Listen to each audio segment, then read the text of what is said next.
When I was running for state senate in this district back in 2012, I was challenging the highest ranking state senator. And nobody asked that question, quite frankly. They wanted to make sure that you're someone who understands the issues, is going to willing to work hard to understand the issues, that's going to represent the district well, that's going to be very transparent, going to be accessible, going to work hard.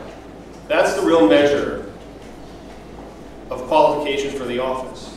In this instance, we have the incumbent who's running for governor, so it's not a matter of challenging that sort of experience in terms of time in office versus not. But really it's a matter of understanding the issues. And I think that it's not just a matter of understanding the federal issues as federal issues. It's extremely important to understand how they impact Delaware. How if you pass a bill at the federal level or target funding for a program at the federal level, how it impacts Delaware. And how state legislators, county councils, mayors, city councils, all have to then work within that framework to try to achieve good outcomes for Delaware. That's what I've seen so much of the past 4 years in the state senate. Working, actually pushing back against the federal level where the testing fanaticism wasn't serving our students very well.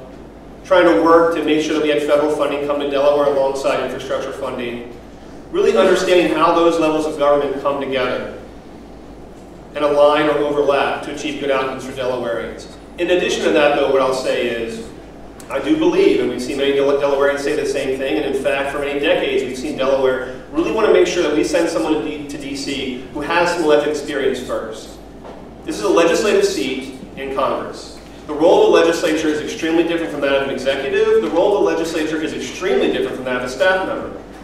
It's very important there in that caucus room talking to your colleagues, even Democrats who might not agree with you on issues that most of us in this room I think would agree on, like gun safety, that we've addressed in Delaware successfully. State Representative Ed Ozinski's here. He led the effort on closing the Charleston loophole. I was proud to be the Senate sponsor of that. Having those tough conversations with your own colleagues, the same letter next to your name when they don't agree with you, and figuring out how to work in that kind of diverse environment is something that our next congressperson really has to have, given how important the seat is for Delaware. In addition to that, I know we asked many questions in one, but I guess I'd say that we all know financial services is where the congressional seat has had its assignment for a long time. It's a very important industry to Delaware. It's also a great platform to try to work on financial empowerment for marginalized communities, on successfully deflating the student loan debt, the loan bubble.